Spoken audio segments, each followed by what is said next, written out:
Welcome boys and girls, Costin here with a discussion about some of the highly recommended campaigns that I would suggest for everyone to try at least once in Total War Warhammer 3 Immortal Empires. At number 3 we have Repanse the Lyonesse of Bretonnia.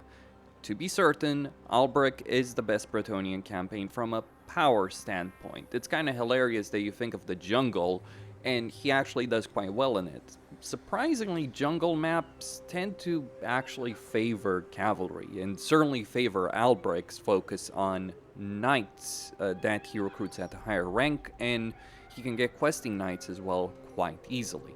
That is all very true, and there's a ton of benefits with regards to that, but it is still Lustria, and he's still far away from home, and he's kind of going in the wrong direction.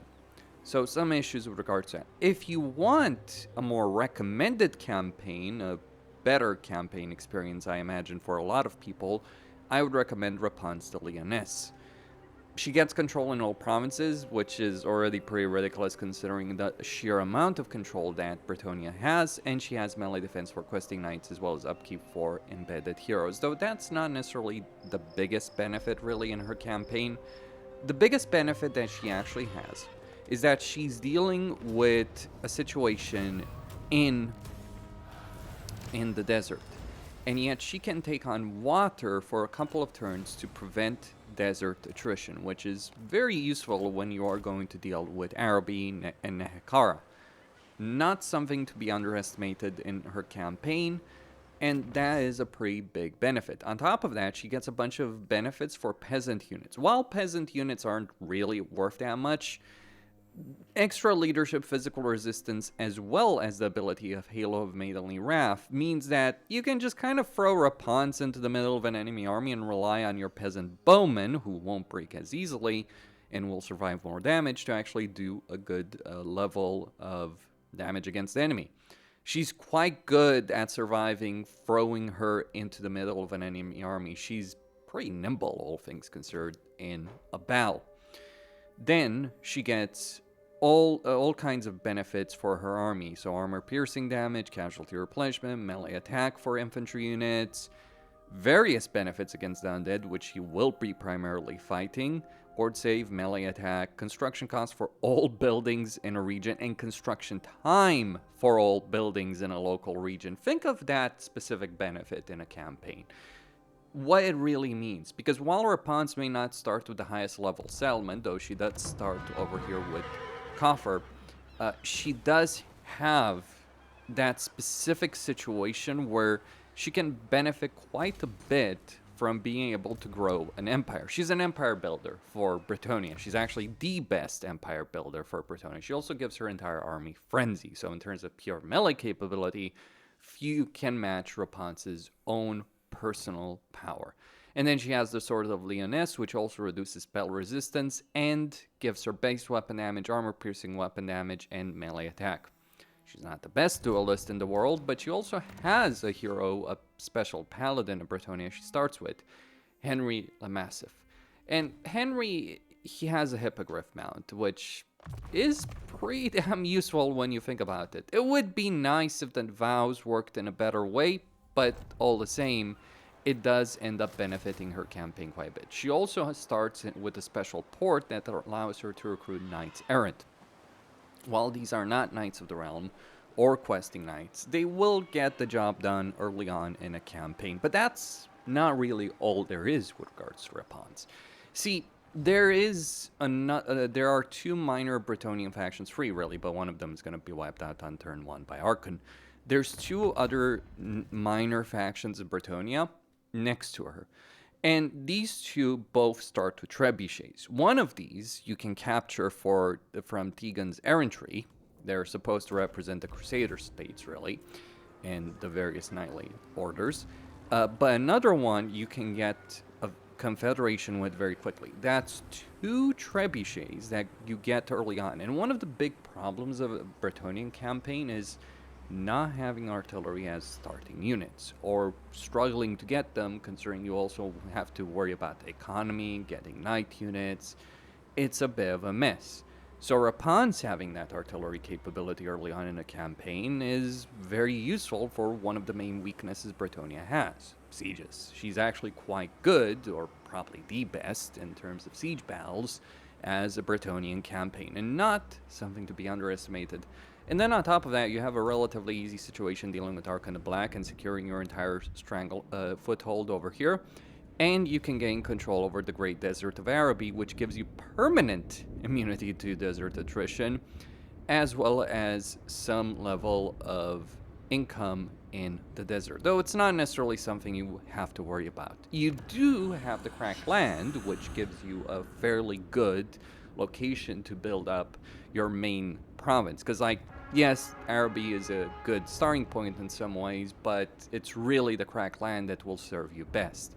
And here's the thing, Bretonian campaigns benefit from a ridiculous level of growth in regular settlements. This is probably balanced around the idea that Bretonia itself is strewn with 2 region provinces.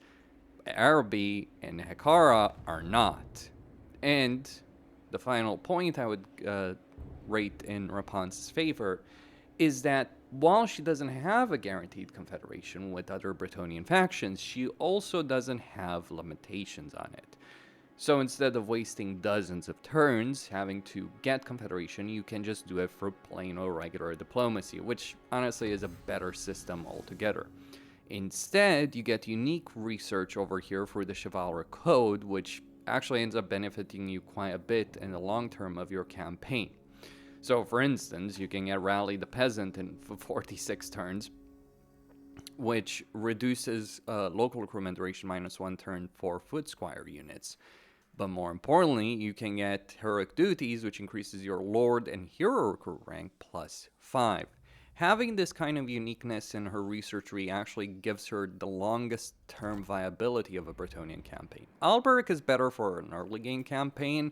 Repanse is just flat out better for a longer campaign if you're interested in really going around crusading, so to speak.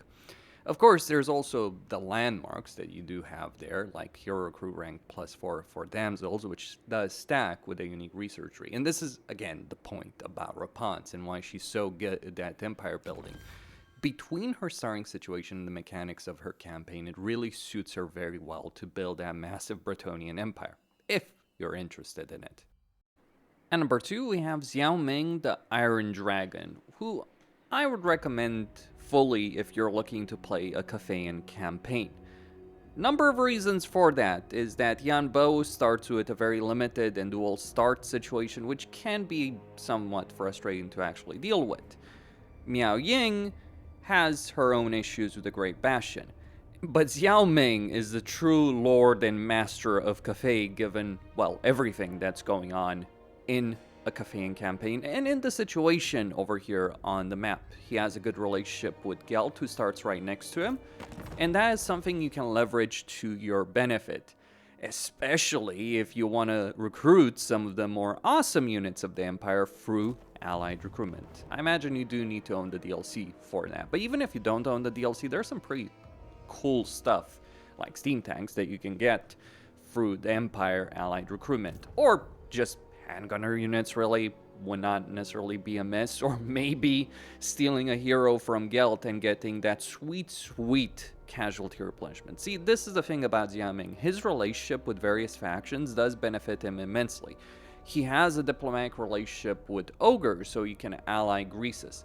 It's not a faction-wide effect that benefits melee units, as well as Ogre mercenaries, as well as alchemists, but he does get armor for all melee units. However, in his skill line over here, in the Lord of Shangying, he does get 20 diplomatic relations with Grand Cathay, so confederations with fellow Cathayan factions may be a bit slower, but on the flip side, he has a very strong relationship with the Ogres, and he also gets Guardian for all Ogre Kingdom units, including mercenary units, which may very well apply to the caravan units as well. But before we talk about that, we should talk about Lord effects. He gets a maximum number of active caravans +1, 25% upkeep for melee units, and magic item drop chance from battle 100%. He really works very well in terms of getting your heroes and lords, especially if you're talking about the fancy celestial general who can be very difficult to deal with in battle. You can get them a lot of different items, either through regular battle or through just the sheer number of caravans that he can have available in his campaign. And mind you, it's not really a question of like, oh, I need to send these caravans fully stocked to a location. No, it's more, I can just send these caravans to a specific place and just benefit from that quite a bit. And that is in its own right a fairly substantial benefit that shouldn't be ignored in a campaign. Money may be a bit of an issue, but that's where the declarations of war that you can do early on do help you out in a campaign, because that gives you the money to send 2 caravans at once, potentially, and just really benefit quite a bit from that extra situation. I mean, it might cost you an arm and a leg, but that's how it is with regards to initial caravans. And here's the thing about these initial caravans. Sending 2 out initially means that you avoid having to fight the battle here, even if an enemy caravan spawns on turn 1, and it might very well do so. And there's a huge level of growth and potential in the campaign. Given the fact that he's not dealing with Lustria, which is Jan Bo's whole shtick, and he has a better starting dynamic than Miao Ying and just better faction effects in general and lord effects, he ends up being able to dominate all of Cathay. He might have struggles in terms of building a very large and vast empire compared to, say, the ridiculous nonsense that Jan Bo can get up to eventually, but he definitely has a head start compared to everyone else. Further, he gets Lore of Metal benefits, he gets construction costs for all buildings, hero capacity, and hero recruit rank for alchemists. So those are your campaign movement range heroes. They really should be casualty replenishment, honestly. He gets regeneration in battle. He gets armor piercing weapon damage, which can be particularly useful with ogres, by the way. He gets Master of Alchemy, as well as the different choice that he has there. This is where it starts getting a bit ridiculous when you consider what he has. He has Warding Iron, which gives units, allies in range, all of them, 5% ward save.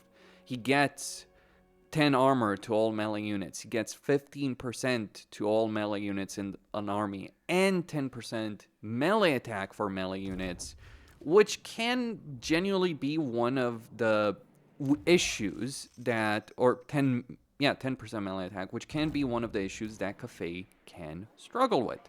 He really works well with a melee army. You can just make Jade Warriors, and you start with the ability of getting Jade Warriors, and then you also have the ability very quickly to get Jade Warrior Crossbowmen once that's sorted out.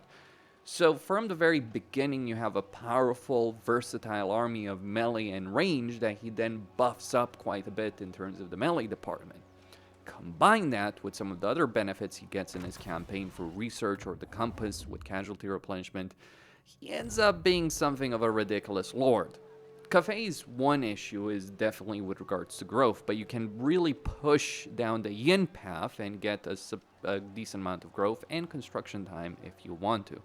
It will hurt you in terms of local recruitment capacity, and that's something worth bearing in mind, but once you get to a certain amount of Cathayan armies, you'll realize just how many armies you can have.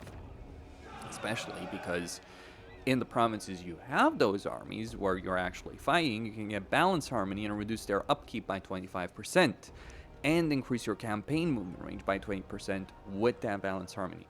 This is why Zhao Ming is such a ridiculous over-the-top campaign. Cathay's playstyle is certainly not for everyone, but if you play it correctly, if you play your cards correctly, you will be nigh on unstoppable by turn 20. In fact, all of Cathay could be under your control by turn 20, minus perhaps the Kala, but that's its own discussion, really. And honestly, even with the Kala, when you think about dealing with her, that might be something Gelt deals with, and if you want to go into the jungle over here in the south, that's your decision, but you could just genuinely leave Gelt to deal with the jungle. Let him deal with the Viet Cong, so to speak, in that specific area of the map. you've got provinces that have a significant level of economic benefit and growth benefit available to you in your campaign. So don't underestimate the sheer level of capability. You can make it work with Yambo, don't get me wrong. It's just a more frustrating experience, whereas Zhao Ming can be genuinely fun to play from the perspective of Cafe, and that's why I would highly recommend him. And you also start with an Ogre Mercenary camp next to you. Gelt might wipe it out. These guys do have that tendency of, I don't know, being wiped out by minor factions. It's kind of a bit of a shame, really. Would be nice if you could just have Ogre Mercenary camps in certain settlements, and you could pay them a tribute so they stop raiding you, or you could just hire one of them to be in a settlement and you could just recruit Ogre Mercenaries for that. Just an idea for Creative Assembly going forward. We'll see what comes of the game going forward.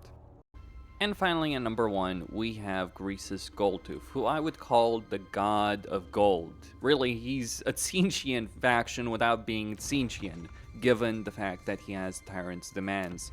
And these Tyrant Demands give you a huge number of benefits that you can take advantage of. Like, for instance, let's say you replenish your campaign movement range on one turn, on turn 1 even, and you fight this specific battle. You sack the settlement, you don't actually occupy it, you get a decent level of meat, and then you move on. And then you can go confederate the Tyrant's faction and get a tier 2 camp very, very quickly. That is obviously beneficial. Some others do start with the tier 2 camp, and that's to their own benefit. Actually, both Scrag and Maneater start with the tier 2 camp.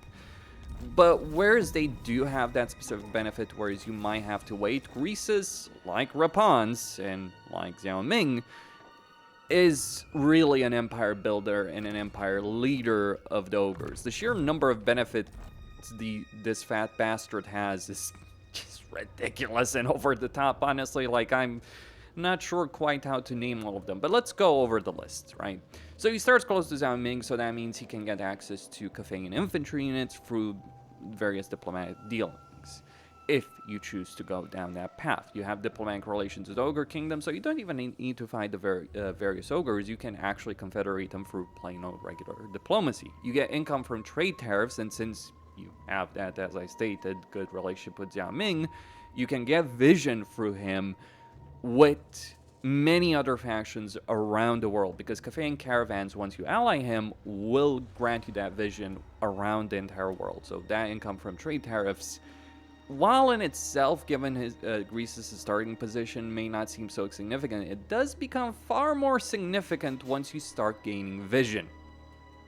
Of course, Tyrant Demands include a whole bunch of different benefits in a campaign, and ones that shouldn't be ignored either, like, for instance, giving you meat that you can then transfer to another army in a campaign, for instance, very, very quickly, like using that meat to start getting a tier 3 camp very damn quickly as well.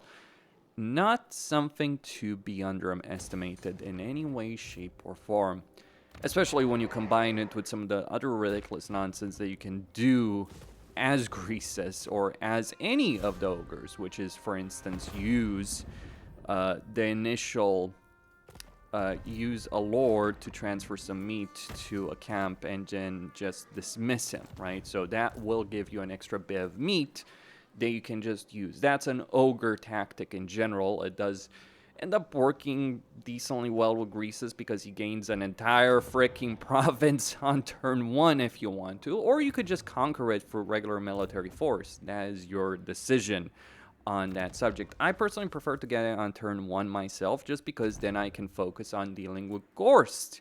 And dealing with Gorst and getting a lovely bounty contract from the Skaven, more often than not you will get one that will give you extra rewards. See, Greasus has this benefit of actually making regular bounties work better than not, at least early on in the campaign. Bounties are a bit of an iffy system.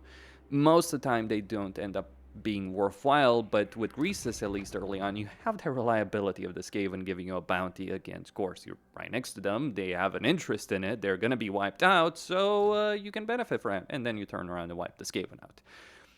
Furthermore, he gets impressive wealth, as well as greater girth and tithe taker, which yeah, all of these skills together income from sacking and looting, recruitment capacity, recruit rank. The level that he can recruit units at and how many units he can recruit is pretty damn crazy, actually, in a campaign. And while he's not the best in battle, he's definitely great in a campaign. He gets Tribe Stealer, which gives him population surplus +1 for newly captured settlements. And given regular ogre settlements only go up to tier 3, it means you can take a province, especially if it's a province of 4 regions, and just instantly transform it into, take it at tier 1 and start making every settlement to tier 2, and then shortly after tier 3, which unlocks every single hero in the ogre campaign, as well as potentially a huge number of units as well, dependent on the resources that are available. Like Gorst, one of the reasons you want to wipe him out, even though it is uninhabitable climate, is he gives you the exotic animal bazaar.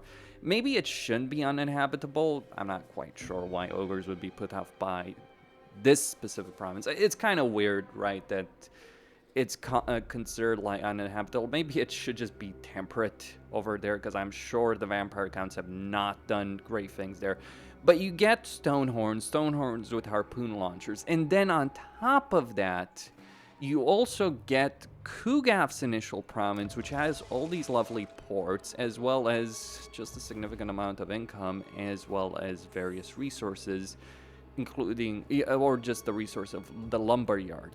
So these things, you get a good amount of trade resources, and you can really utilize them. Ogres can earn a good amount of money through trade, and this is where Greasus is really called the god of gold, because the amount of money this bastard can be earning in a campaign is just flat out ridiculous. We're not talking here about money earned for sacking and looting. There's plenty of factions that do that very well. We're talking about sheer level of income that this guy has from very early on.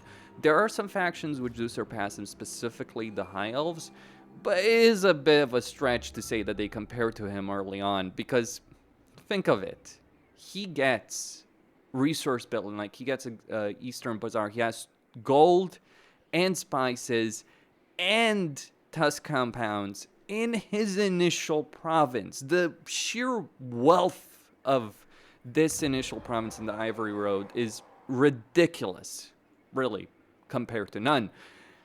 And the amount of money you'll start gaining later on is going to allow you to just continuously recruit lords that you can then use for meat, get more camps. Speaking about that, he gets, if we go back to the skill line, he also gets 20% tradable resources produced faction-wide, so he's actually going to run out of trading partners at the rate you're dealing with.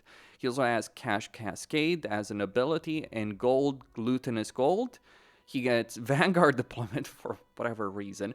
More importantly, he gets the best camping, which increases his camp limit by 1. So you don't just have 1 camp, you have 2 very quickly with that skill line, and you get to 3 with Camp Huddle. And there's bigger camps over here that you can also get in 14 turns. So you're looking at a campaign where you can get 4 camps and sustain them by, using certain tricks. You won't have the meat Maneater does, but you'll actually be able to utilize all the meat you have. You get local recruitment duration -1 turn for large units, and weapon strength for large units as well. And then finally, the kiss, really, is that unlocks hero recruitment for all heroes in a province, and hero capacity +1 for all heroes. This guy really is putting on a show. And this is why I recommend playing Greasus. Especially, of all of the campaigns on this list, I would firmly recommend trying out Greasus at least once. It's really a worthwhile campaign. The amount of things you can do are just going to be ridiculous. That is all I had to say here for this one. Let me know what you guys think. Costin here signing out. I'll see you boys and girls on the next one. Stay tuned.